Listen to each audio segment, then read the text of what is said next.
أعوذ بالله من الشيطان الرجيم. بسم الله الرحمن الرحيم. الحمد لله رب العالمين، والصلاة والسلام على سيدنا محمد وعلى آله وصحبه أجمعين. أما بعد. ഏറ്റവും ബഹുമാനമുള്ള സത്യവിശ്വാസികളെ, അസ്സലാമു അലൈക്കും വറഹ്മത്തുള്ളാഹി വബറകാതുഹു. അല്ലാഹു സുബ്ഹാനഹു വ തആല ഈ പരിശുദ്ധമായ ദിനത്തിൽ ഇവിടെ ഒരുമിച്ച് കൂടാൻ നമുക്കൊക്കെ ഭാഗ്യം നൽകി. അല്ലാഹു തആല എല്ലാ ഖൈറും ബർക്കത്തും നമ്മുടെ ജീവിതത്തിൽ വർദ്ധിപ്പിച്ചു തരുമാറാവട്ടെ. നാം അഭിമുഖീകരിക്കുന്ന മാനസികവും ശാരീരികവുമായ എല്ലാ പ്രശ്നങ്ങളും അല്ലാഹു സുബ്ഹാനഹു വ തആല പരിഹരിച്ചു തരുമാറാവട്ടെ. നമ്മിൽ നിന്ന് മരണപ്പെട്ടു പോയ പ്രിയപ്പെട്ട മാതാപിതാക്കളടക്കമുള്ള എല്ലാ ബന്ധുമിത്രാദികൾക്കും സ്നേഹജനങ്ങൾക്കും അല്ലാഹു തആല മഗ്ഫിറത്തും മർഹമത്തും പ്രദാനം ചെയ്യുമാറാവട്ടെ. മരിക്കുന്ന സമയത്ത് ഈമാൻ സലാമത്തായി മരിക്കുന്ന യഥാർത്ഥ വിശ്വാസികളിൽ അല്ലാഹു സുബ്ഹാനഹു വ തആല നാം അവരെ ഉൾപ്പെടുത്തി അനുഗ്രഹിക്കുമാറാവട്ടെ. ബഹുമാനികളെ,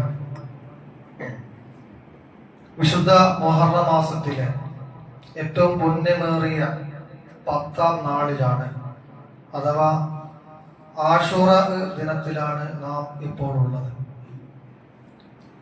യാദൃശ്ചികമെന്ന് പറയാം, ഈ വർഷത്തെ ആശൂറ ദിനവും അന്താരാഷ്ട്ര ലഹരി വിരുദ്ധ ദിനവും ഒരേ ദിവസമാണ് കടന്നു വന്നിരിക്കുന്നത്. ഈ ഒത്തുചേരൽ കേവലം ഒരു തീയതിയുടെ ഒരു ഡേറ്റിന്റെ ഒരു സാമ്യത മാത്രമല്ല, മറിച്ച് ഇന്ന് നമ്മുടെ സമൂഹം ഗൗരവമായി ചിന്തിക്കേണ്ട വലിയ ഒരു സന്ദേശം ഈ ഒരു ഒത്തുചേരലിലുണ്ട് എന്ന് നമ്മൾ മനസ്സിലാക്കണം. ചരിത്രത്തിൽ മുഹറം 10 എന്ന് പറയുന്നത് വലിയൊരു വിമോചനത്തിന്റെ കഥയാണ്. അതായത് ക്രൂരനായ ഫിർഔൻ എന്ന ഏകാധിപതിയുടെ അടിമത്തത്തിൽ നിന്നും അവന്റെ പീഡനത്തിൽ നിന്നും മഹാനായ മൂസാ നബി അലൈഹി സ്വലാത്തു വസ്സലാം അനുയായികളും അള്ളാഹുവിന്റെ സഹായത്താൽ രക്ഷപ്പെട്ട ദിനമാണ് ഈ മുഹറം 10. നാം ഓർക്കണം, അന്ന് മനുഷ്യർ ഇരുമ്പ് ചങ്ങലകളുടെയും അതുപോലെ തന്നെ രാജാധികാരത്തിന്റെയും അടിമകളായിരുന്നു. ആ രൂപത്തിലാണ് അവർ അടിമപ്പെട്ടിരുന്നത്. എന്നാൽ ഇന്നത്തെ ഈ ആശൂറ ദിനത്തില് നാം ചിന്തിക്കേണ്ടത് നമ്മുടെ സമൂഹം എത്തിപ്പെട്ട ഇതിലും വലിയ ഒരു കടുത്ത അടിമത്തത്തെ കുറിച്ചാണ്. അഥവാ നമ്മുടെ സമൂഹം മയക്കുമരുന്നിന്റെയും മദ്യത്തിന്റെയും പൈശാചിക ചങ്ങലകളാൽ അതിശക്തമായ രൂപത്തിൽ ബന്ധിപ്പിക്കപ്പെട്ടിരിക്കുന്നു എന്നുള്ളത് അത് ഒരു യാഥാർത്ഥ്യമാണ്. ഒരുപക്ഷെ അത് ഫിർഔനിന്റെ തടവറകളെക്കാൾ ഭീകരമായ ഒരു തടവറയും ഒരു അടിമത്വമായിട്ട് നമുക്ക് പറയേണ്ടി വരും. നമ്മുടെ കൊച്ചു കേരളത്തില് നമ്മളത് പരിശോധിച്ച് നോക്കിയാല് ലഹരിക്കെതിരെ പുതിയ സർക്കാർ ആരംഭിച്ച ഓപ്പറേഷൻ തൂഫാനെ കുറിച്ച് നമ്മളൊക്കെ കേട്ടിരിക്കും. ഓരോ കവലകളിലും അങ്ങാടികളിലും ടൗണിലും ഒക്കെ ഓപ്പറേഷൻ തൂഫാൻ എന്ന പേരിൽ ലഹരി വിരുദ്ധ പ്രവർത്തനങ്ങള് നമ്മുടെ സർക്കാർ ഇപ്പോൾ നടത്തിക്കൊണ്ടിരിക്കുകയാണ്. ഈ ഒരു കാലയളവിൽ ഈ ചുരുങ്ങിയ ദിവസങ്ങൾ കൊണ്ട് 10 കോടിയിലധികം രൂപയുടെ മയക്കുമരുന്നാണ് നമ്മുടെ ഈ സാംസ്കാരിക കേരളത്തില് സമ്പന്നമെന്ന് നമ്മൾ പറയുന്ന, അതുപോലെ തന്നെ പുരോഗമനമെന്ന് നമ്മൾ പറയുന്ന, അഭ്യസ്ത വിദ്യരുള്ള സംസ്ഥാനം എന്ന് നമ്മൾ ഊറ്റക്കൊള്ളുന്ന നമ്മുടെ കേരളത്തിൽ ഈ ചുരുങ്ങിയ നാളുകൾക്കിടയിൽ ഈ ഓപ്പറേഷൻ തുഫാനിലൂടെ 10 കോടിയിലധികം രൂപയുടെ മയക്കുമരുന്ന് പിടിച്ചു എന്നുള്ളതാണ്. നമ്മൾ ആലോചിച്ച് നോക്കൂ. അതുപോലെ തന്നെ 2500-ൽ അധികം ആളുകൾ ഈ വിഷയത്തിൽ, ആളുകൾ എന്ന് പറയുന്നത് വളരെ കൗമാരപ്രായത്തിലുള്ള, വളരെ പ്രായം കുറഞ്ഞ കുട്ടികളടക്കം 2500-ലധികം ആളുകൾ അറസ്റ്റിലായി. MDMA, കഞ്ചാവ്, ഹാഷിഷ്, ഓയിലി, അതേപോലെ തന്നെ ബ്രൗൺ ഷുഗർ തുടങ്ങിയ മാരക ലഹരി വസ്തുക്കൾ വിദ്യാലയങ്ങളുടെ പരിസരങ്ങളിൽ പോലും ഇന്ന് ഒഴുകിക്കൊണ്ടിരിക്കുന്നു എന്നുള്ളതൊരു യാഥാർത്ഥ്യമാണ്. നമ്മൾ ചിന്തിക്കണം, ദൈനംദിനം കോടികളുടെ ലഹരി വിപണനം ഈ അടിസ്ഥാനത്തില് ഇവിടെ നടക്കുന്നുണ്ടാകും എന്നുള്ളത് യാഥാർത്ഥ്യം. ഇതിൽ നിന്നും ഈ തലമുറയെ മോചിപ്പിക്കുക എന്നുള്ളത് കാലഘട്ടത്തിന്റെ ഒരു ആവശ്യമാണ്. അതുകൊണ്ട് തന്നെ ഈ വിഷയത്തിൽ നാം കൂടുതൽ ജാഗ്രത പാലിക്കേണ്ടതുണ്ട്. മദ്യവും മയക്കുമരുന്നും ഒരു വ്യക്തിയെ എങ്ങോട്ട് നയിക്കും, അല്ലെങ്കിൽ അവനെ എവിടെ എത്തിക്കും എന്ന് മനസ്സിലാക്കാൻ മഹാനായ മുഹമ്മദ് മുസ്തഫ സല്ലല്ലാഹു അലൈഹി വസല്ലം തങ്ങൾ പറഞ്ഞ, അല്ലെങ്കിൽ നബി സല്ലല്ലാഹു അലൈഹി വസല്ലം തങ്ങൾ ഉദ്ധരിക്കപ്പെട്ടു എന്ന് പറയപ്പെടുന്ന ബനി ഇസ്രായേലിലെ ഭക്തനായ ഒരു വ്യക്തിയുടെ കഥയുണ്ട്. ശൈത്താൻ ഭക്തനായ ബനി ഇസ്രായേലിൽപ്പെട്ട ഒരു വ്യക്തിയുടെ മുന്നിൽ 3 കാര്യങ്ങൾ വെച്ചു. അതിൽ ഒരു കാര്യം തിരഞ്ഞെടുക്കാൻ ആവശ്യപ്പെട്ടു. ഭക്തനായ വ്യക്തിയെ ഈ 3-ൽ 1 കാര്യം നീ ചെയ്യണം എന്നാണ് അത്ര ശൈത്താൻ ആവശ്യപ്പെട്ടത്. ബനി ഇസ്രായേൽ കഥയാണ്. ഒന്നുകിൽ നീ വ്യഭിചരിക്കണം, അല്ലെങ്കിൽ നിരപരാധിയെ കൊല്ലണം, അല്ലെങ്കിൽ മദ്യം സേവിക്കണം. അയാൾ മുജ്ബർ, അയാൾ നിർബന്ധിതനായ ഒരു കഥയാണ്. ആ സമയത്ത് അയാൾ നല്ലൊരു മനുഷ്യനായത് കൊണ്ട് തന്നെ വിഭജിക്കുന്നതിനെ കുറിച്ച് അയാൾക്ക് ആലോചിക്കാൻ പോലും കഴിയില്ല. നിരപരാധിയായ ഒരു മനുഷ്യനെ കൊല്ലാൻ അത്ര ഭക്തിയുള്ള ഒരാൾക്ക് എങ്ങനെയാണ് സാധിക്കുക? പിന്നീട് അയാൾ തെരഞ്ഞെടുത്തത് മദ്യം സേവിക്കുക എന്നുള്ളത് നിരുപദ്രവകരമായ ഒരു കാര്യമാണല്ലോ. മറ്റൊരാളെ ലൈംഗികമായ ബുദ്ധിമുട്ടിക്കുന്നില്ല, പ്രയാസപ്പെടുത്തുന്നില്ല, പീഡിപ്പിക്കുന്നില്ല, മറ്റൊരാളെ കൊല്ലുന്നുമില്ല. കള്ളു കുടിച്ചു കഴിഞ്ഞാൽ ഞാൻ എന്റെ റബ്ബ് മാത്രമായല്ലോ എന്ന ചിന്ത വെച്ചുകൊണ്ട് അയാൾ കള്ളു കുടിച്ചത്രേ. അയാൾ കള്ളു കുടിച്ച് ലഹരി തലക്ക് പിടിച്ച് അയാളുടെ ബോധം നഷ്ടപ്പെട്ടപ്പോൾ അയാൾ അവസരം കിട്ടിയപ്പോൾ പെണ്ണിനെ വ്യഭിചരിച്ചു. ഒരു തെറ്റ് ചെയ്തപ്പോ മറ്റൊരു തെറ്റിലേക്ക് എത്തി. വ്യഭിചാരം ചെയ്തു എന്ന് ഉറപ്പായി ഇയാൾ ശിക്ഷിക്കപ്പെടുമെന്ന് തോന്നി. അതിന്റെ സാക്ഷി, ആ സാക്ഷിയെ ഇയാൾ കണ്ടു. ആ സാക്ഷി തന്നെ ഈ കൃത്യം പുറത്തു പറയുമെന്ന് ഭയത്താൽ ആ സാക്ഷി അയാളെ കൊന്നു. വളരെ വലിയ ആശയമുള്ള ഒരു കഥയാണ്. അഥവാ ചെറുത് എന്ന് നമുക്ക് പലപ്പോഴും തോന്നുന്ന ഈ തിന്മയുണ്ടല്ലോ, മദ്യപാനമുണ്ടല്ലോ, അതാണ് സകല തിന്മകളുടെയും മാതാവ് എന്ന് മഹാനായ മുഹമ്മദ് മുസ്തഫ സല്ലല്ലാഹു അലൈഹി വസല്ലം തങ്ങൾ ഈ സംഭവത്തിലൂടെ പറയുകയാണ്. അൽ ഖംറു ഉമ്മുൽ ഖബായിസ്, എല്ലാ തിന്മകളുടെയും മാതാവാണ് മദ്യപാനം. അതുകൊണ്ട് തന്നെ മദ്യം എന്നുള്ളത് കേവലം ഒരു വ്യക്തിയെ മാത്രമല്ല നശിപ്പിക്കുന്നത്, അത് അവന്റെ ആരോഗ്യത്തെ തകർക്കുന്നു, സമ്പത്തിനെ നശിപ്പിക്കുന്നു, കുടുംബ ബന്ധങ്ങൾ തകർത്ത് കളയുന്നു, സാമൂഹികമായ ദൂരവ്യാപകമായ പ്രത്യാഘാതങ്ങൾ അതുമൂലം സംഭവിക്കുന്നു എന്ന് മാത്രമല്ല, അടിസ്ഥാനപരമായി വിശ്വാസികൾ ഉണ്ടാകേണ്ട മൂല്യം, വിശ്വാസം, ഈമാൻ, അതിനെ കാത്തുനിന്നുകയും ചെയ്യുന്നു എന്ന പാഠമാണ് ഈ കഥയിലൂടെ നമുക്ക് മനസ്സിലാക്കാൻ സാധിക്കുന്നത്. മാത്രമല്ല പരിശുദ്ധ ഖുർആൻ എത്ര ഗൗരവത്തിലാണ് ഈ വിഷയത്തിൽ പറഞ്ഞത്. യാ അയ്യുഹല്ലദീന ആമനൂ ഇന്നമൽ ഖംറു വൽ മൈസിറു വൽ അൻസാബു വൽ അസ്ലാം റിജ്സും മിൻ അമലി ശൈത്താൻ ഫജ്തനിബൂഹു. മദ്യപാനമുണ്ടല്ലോ, അതുപോലെ തന്നെ ചൂതാട്ടമുണ്ടല്ലോ, ഇതുപോലുള്ള പ്രവർത്തനങ്ങൾ പിശാചിന്റെ പ്രവർത്തനങ്ങളാണ്. അതുകൊണ്ട് ഫജ്തനിബൂഹു, അതിൽ നിങ്ങൾ വിട്ടു നിൽക്കണം, മാറി നിൽക്കണം, അടുത്തുപോലെ പോകാൻ പാടില്ല.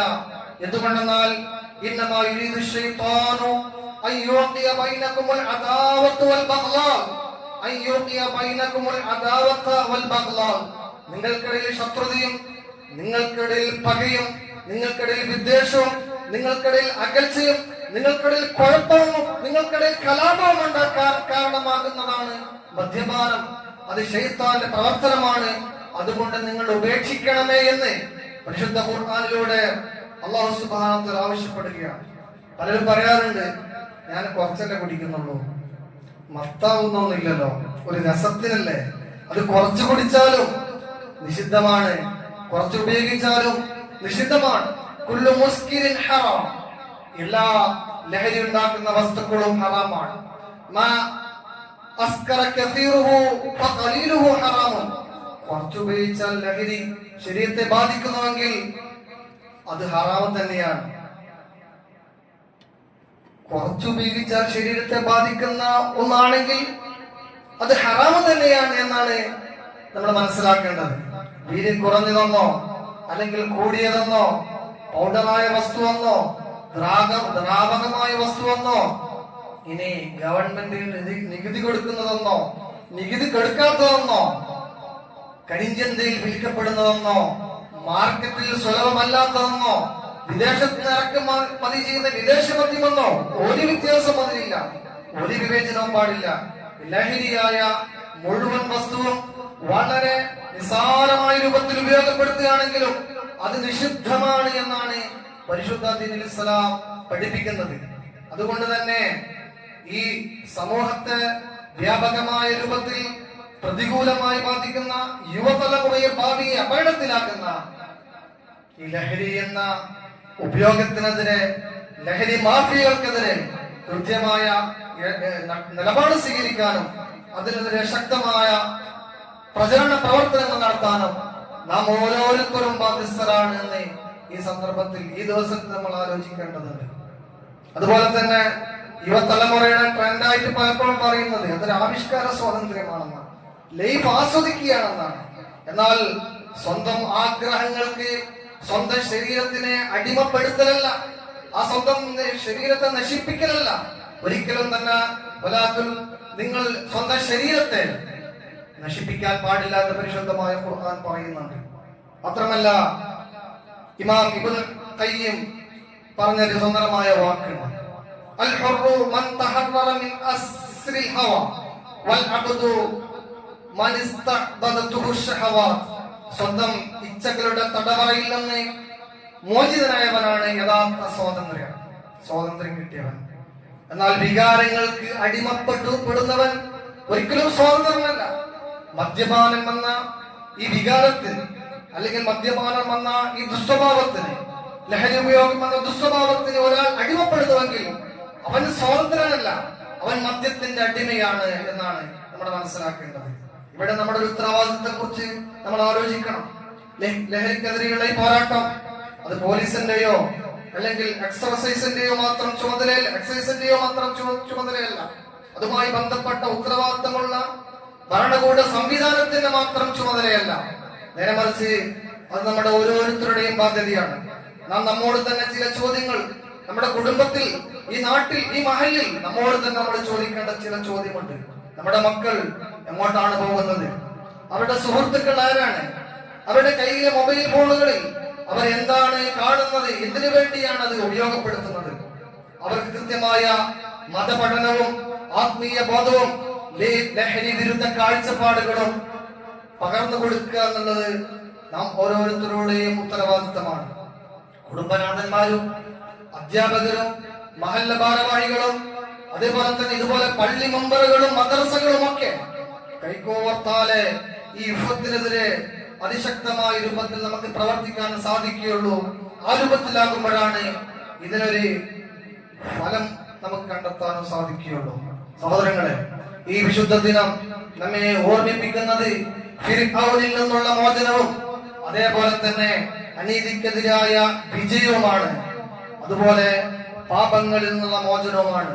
അതുപോലെ തന്നെയാകണം ലഹരി വിരുദ്ധ ദിനവും നമ്മെ ഓർമ്മിപ്പിക്കുന്നത്. ഇന്ന ദിവസം ആഗോള ലഹരി വിരുദ്ധ ദിനമാണ്. അത് നമ്മളെ ഓർമ്മപ്പെടുത്തുന്നത് ഈ അടിമത്തത്തിൽ നിന്ന്, ലഹരിയുടെ അടിമത്തത്തിൽ നിന്ന് മോചനമായിരിക്കണം. അതുപോലെ തന്നെ മയക്കുമരുന്ന് പോലുള്ള ദുശ്ശീലങ്ങളിൽ നിന്നുള്ള മോചനമായിരിക്കണം. അതുകൊണ്ട് ഈ സമൂഹത്തിന് ഒരു പ്രയോജനവുമില്ല, വ്യക്തികൾക്ക് പ്രയോജനമല്ല. പിന്നെ ആർക്കാണ് പ്രയോജനം? അതിന്റെ പിന്നിലുള്ള മാഫിയകൾക്കാണ് പ്രയോജനം. പലപ്പോഴും നമ്മുടെ നാട്ടിൽ അതിന്റെ മാഫിയകൾ ആരാണെന്ന് ബന്ധപ്പെട്ട ആളുകൾക്കറിയാം. പക്ഷേ മാസാമാസം വന്നുകൊണ്ടിരിക്കുന്ന വരുമാനം നിന്നുപോകുന്നത് കൊണ്ട് പല ആളുകളും, ഉത്തരവാദിത്തപ്പെട്ട ആളുകൾ പോലും മയക്കുമരുന്നിനെയും അതുപോലെ തന്നെ കഞ്ചാവിനെയും ഒക്കെ കണ്ടില്ല എന്ന് നടിക്കുകയാണ്. ഞാൻ പറയുന്നു, മയക്കുമരുന്ന് ഉപയോഗിക്കുന്ന ഒരു സഹോദരൻ, ഒരു സുഹൃത്ത് നമ്മുടെ ഇടയിലുണ്ടെങ്കിൽ അവൻ ഈ സമൂഹത്തിൽ നിന്ന് മാറ്റി നിർത്തപ്പെടേണ്ട, അല്ലെങ്കിൽ അവൻ ഈ സമൂഹത്തിൽ നിന്ന് ഒരിക്കലും തന്നെ വളരാൻ പാടില്ലാത്ത ഒരാളല്ല. അവൻ സമൂഹത്തിന്റെ ഭാഗമാണ്. അവന്റെ തിന്മയിൽ നിന്ന് അവനെ മാറ്റുക എന്നുള്ളതാണ് നമ്മുടെ ഉത്തരവാദിത്വം. അങ്ങനെ ഒരാൾ പെട്ടുപോയാൽ അവനെ സമൂഹത്തിൽ നിന്ന് ബഹിഷ്കരിച്ചുകൊണ്ട് അവനൊരു കൂട്ടായ്മയിലേക്ക് വിടല്ല. അങ്ങനെയുള്ള കൂട്ടായ്മകൾ നമ്മുടെ നാട്ടിലുണ്ടെങ്കിൽ, നമ്മുടെ പ്രദേശത്തുണ്ടെങ്കിൽ, നമ്മുടെ അറിവിൽ അതുണ്ടെങ്കിൽ തീർച്ചയായും നടപടി സ്വീകരിക്കുക എന്നുള്ള ഉത്തരവാദിത്വം എനിക്കുണ്ട്. അത് കാണുന്ന ഓരോ ആളുകൾക്കുണ്ട്. അത് നമ്മുടെ വ്യക്തിപരമായ ചില അറ്റാക്കുകളിലൂടെയുള്ള നടപടികളല്ല, നയപരമായ നടപടികളാണ്. ഓപ്പറേഷൻ തൂഫാൻ പോലുള്ള സർക്കാർ സംവിധാനങ്ങൾ നമ്മുടെ നാട്ടിലുണ്ടാകുമ്പോ തീർച്ചയായും അതുമായി സഹകരിക്കാൻ നമുക്ക് സാധിക്കണം. കൂടുപോലെ വളരുന്ന ഈ ഒരു അനാവശ്യം, ഈ ഒരു അനാശ്വാസ്യം നമ്മുടെ നാട്ടിൽ ഇങ്ങനെ കണ്ടുകൊണ്ടിരിക്കുമ്പോ എനിക്ക് അത് ബാധകമല്ല, ഞാൻ അതിൽ ഉത്തരവാദിയല്ല എന്ന് മൗനം ദീക്ഷിക്കാൻ ഒരാൾക്കും സാധിക്കില്ല. നേരെ മറിച്ച് നമ്മുടെ ഓരോരുത്തരുടെയും ഉത്തരവാദിത്തമാണ്. ധാരാളം അനുഭവങ്ങളുണ്ട്. ഇതിൽ പെട്ടുപോയ പല ചെറുപ്പക്കാരുമായി വ്യക്തിപരമായിട്ട് ബന്ധം സ്ഥാപിക്കുകയും അള്ളാഹുവിന്റെ സഹായം കൊണ്ട് ആ തിന്മകളിൽ നിന്ന് അവരെയും അവരെ കുടുംബത്തിൽ അവരെ കൂട്ടുകാരെയും മാറ്റിയതായ അനുഭവങ്ങള് പല ആളുകൾക്കുണ്ട്. വിനീതനായി എനിക്ക് പോലും അതിന് അനുഭവങ്ങളുണ്ട്. പലപ്പോഴും അതിൽ അറിയാതെ പെട്ടുപോകുന്നതാണ് ചെറുപ്പക്കാര്. എങ്ങനെയെങ്കിലും ഇതിൽ നിന്ന് രക്ഷപ്പെടണം എന്നത് മാത്രമായിരിക്കും അവരുടെ ആഗ്രഹം. പക്ഷേ സമൂഹം അനുവദിക്കില്ല. ഓൻ കഞ്ചാവിന്റെ ആളാണ്, ഓൻ പ്രേംഷകറിന്റെ ആളാണ്, അല്ലെങ്കിൽ അതുമായി ബന്ധപ്പെട്ട ആളാണ്. അപ്പൊ അവനെ അകറ്റി നിർത്തണം, മാറ്റി നിർത്തണം എന്ന് പറഞ്ഞ് അവനെ മാറ്റി നിർത്തലല്ല, അത്തരം ആളുകൾക്ക് ആവശ്യമായ കൗൺസിലിംഗ് കൊടുക്കുക. അത്തരം ആളുകളെ ഇടപെട്ടുകൊണ്ട് സംസാരിച്ചുകൊണ്ട് വേണ്ട നടപടികൾ സ്വീകരിച്ചു കഴിഞ്ഞാൽ അത്തരം തിന്മകൾ നമ്മുടെ സമൂഹത്തിൽ നിന്ന് തീർച്ചയായും എടുത്തു മാറ്റാൻ നമുക്ക് സാധിക്കും. ചുരുങ്ങിയത് അങ്ങനെ ഒരു തിന്മ നമ്മുടെ നാട്ടിൽ നടക്കുന്നെങ്കിൽ, നമ്മുടെ കുടുംബത്തിൽ നടക്കുന്നുവെങ്കിൽ അതിലൊരു ഇടപെട്ടിട്ട് അവരെ അതിൽ നിന്ന് പിന്തിരിപ്പിച്ചാൽ നമുക്ക് കിട്ടുന്ന ആത്മസംതൃപ്തി അത് വല്ലാത്തൊരു ആത്മസംതൃപ്തി ആയിരിക്കും. അതുകൊണ്ട് ആ കുട്ടിയാണ്, ആ ചെറുപ്പക്കാരനാണ് രക്ഷപ്പെടുന്നത്. അതുപോലെ തന്നെ ആ ചെറുപ്പക്കാരന്റെ കുടുംബമാണ് രക്ഷപ്പെടുന്നത്. ഇന്ന് അധികം മാതാപിതാക്കള് മക്കളുടെ കാര്യത്തിൽ വല്ലാതെ ബേജാറാക്കുന്ന, വല്ലാതെ പ്രയാസപ്പെടുന്ന ഒരു അവസ്ഥ. മാതാപിതാക്കൾ കൂടുതൽ കരയേണ്ടി വരുന്ന അവസ്ഥ ഈ ഒരു മയക്കുമരുന്നാണ്. നിസ്സാരമായ കാര്യമല്ല. അത് നമ്മൾ പ്രത്യേകം ശ്രദ്ധിക്കണം. ഈ ശബ്ദം ശ്രവിക്കുന്ന യുവാക്കൾ പ്രത്യേകം ശ്രദ്ധിക്കണം. നിങ്ങൾക്ക് നഷ്ടപ്പെട്ടു പോകുന്നത് നിങ്ങളുടെ വയസ്സാണ്. നിങ്ങൾക്ക് നഷ്ടപ്പെട്ടു പോകുന്നത് നിങ്ങളുടെ ഭാവിയാണ്. നിങ്ങൾക്ക് നഷ്ടപ്പെട്ടു പോകുന്നത് നിങ്ങളുടെ ആരോഗ്യമാണ്. നിങ്ങൾക്ക് നഷ്ടപ്പെട്ടു പോകുന്നത് നിങ്ങളുടെ അഭിമാനമാണ്. അതുകൊണ്ട് ഇത്തരം തിന്മകളിൽ നിന്ന് മാറി നിൽക്കൂ, നന്മയിലേക്ക് വരൂ. നിങ്ങളെ ഒഴിവുള്ള സമയം, നിങ്ങൾക്ക് ലഭ്യമായ ആരോഗ്യം, നിങ്ങൾക്ക് ലഭ്യമായ ആയുസ്, നിങ്ങൾക്ക് ലഭ്യമായ കഴിവ് ഈ പരിശുദ്ധമായ ദീനുൽ ഇസ്ലാമിന്റെ നന്മക്ക് വേണ്ടിയും സമൂഹത്തിന്റെ നന്മക്ക് വേണ്ടിയും കുടുംബത്തിന്റെ നന്മക്ക് വേണ്ടിയും വ്യക്തിപരമായ നന്മക്ക് വേണ്ടി ഉപയോഗപ്പെടുത്തുക. നിങ്ങളെ ചൂഷണം ചെയ്യുന്ന ഈ മാഫിയകളെ തിരിച്ചറിഞ്ഞുകൊണ്ട്, നിങ്ങളെ ചൂഷണം ചെയ്യുന്ന ഈ കള്ളനാണയങ്ങളെ തിരിച്ചറിഞ്ഞുകൊണ്ട് യഥാർത്ഥമായ ചിന്തയിലേക്കും ആലോചനയിലേക്കും തിരിച്ചു വരിക എന്നതാണ് യുവസമൂഹത്തോട്, പുതിയ തലമുറയോട്, അതിൽ പെട്ടുപോയ സ്നേഹജനങ്ങളായ ജനങ്ങളോട് നമുക്ക് ആവശ്യപ്പെടാനുള്ളത്. അല്ലാഹു സുബ്ഹാനഹു വ തആല എല്ലാ ആപത്തിൽ നിന്നും എല്ലാ മുസീബത്തിൽ നിന്നും നമ്മെ, നമ്മുടെ കുടുംബത്തെയും പുതിയ തലമുറയും കാത്തുരക്ഷിക്കുമാറാവട്ടെ. അതുകൊണ്ട് തന്നെ വിശുദ്ധമായ ഈ ആശൂറ നാളിൽ നമുക്ക് ഉറച്ചൊരു തീരുമാനമെടുക്കാം. നാം മഹാനായ മൂസ നബി അലൈഹി സ്വലാമിന്റെ വഴി സ്വീകരിക്കണം. ഫിർഔനിന്റെയും അക്രമകാരിയായ ആളുകളുടെയും വഴിയല്ല, അതേപോലെ തന്നെ മാഫിയ സംഘങ്ങളുടെ വഴിയല്ല. അള്ളാഹുവിനെ അനുസരണയുള്ള ദാസന്മാരായിട്ട് ജീവിക്കാൻ നമ്മൾ ശ്രമിക്കണം. നമ്മൾ ഒരിക്കലും ലഹരിയുടെ അടിമയല്ല, നമ്മൾ അള്ളാഹുവിന്റെ അടിമയാണ്. അള്ളാഹുവിന്റെ കൽപ്പന അനുസരിച്ചുകൊണ്ട് ജീവിക്കാൻ നാം ഓരോരുത്തരും പ്രതിജ്ഞാബദ്ധരാകണം എന്ന് മാത്രം ഓർമ്മപ്പെടുത്തിക്കൊണ്ട് അല്ലാഹു സുബ്ഹാനഹു വ തആല നമ്മുടെ ഈ സംസാരം ഈ സമൂഹത്തിനും നമുക്കുമൊക്കെ ഉപകാരപ്പെടുന്ന സംസാരമാക്കി മാറ്റുമാറാവട്ടെ. നമ്മുടെ തലമുറയെ അല്ലാഹു സുബ്ഹാനഹു വ തആല രക്ഷപ്പെടുത്തുമാറാവട്ടെ. അല്ലാഹുമ്മ ഹഫ്ള് അബ്നാഅനാ വബനാതിനാ മിനൽ മുഹദ്ദിറാത്ത് വൽ മുസ്കിറാത്ത് واجعلهم من الصالحين. ربنا آتنا في الدنيا حسنة وفي الآخرة حسنة وقنا عذاب النار. آمين برحمتك يا أرحم الراحمين. السلام عليكم ورحمة الله وبركاته.